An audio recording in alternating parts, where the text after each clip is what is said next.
करायचा, मेजरमेंट आणि काही ज्या नवनवीन ट्रिक्स आहेत त्या पण मी तुम्हाला सांगणार आहे. आज आपण पार्ट फर्स्ट करूया. त्यामध्ये मी इनिशियल ब्लाउजचं कटिंग कशी करतात ती दाखवणार आहे आणि त्यात काही ज्या सोप्या ट्रिक्स आहे ज्या काही माहित नसतात बिगनरला त्या ट्रिक्स पण सांगणार आहे. चला बघूयात.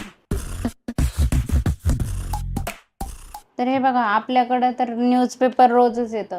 तर न्यूजपेपरचा रियूज कसा करायचा, तर आपल्याला ह्या टेलरिंगच्या ह्याच्यात न्यूजपेपरचा खूप रियूज होतो.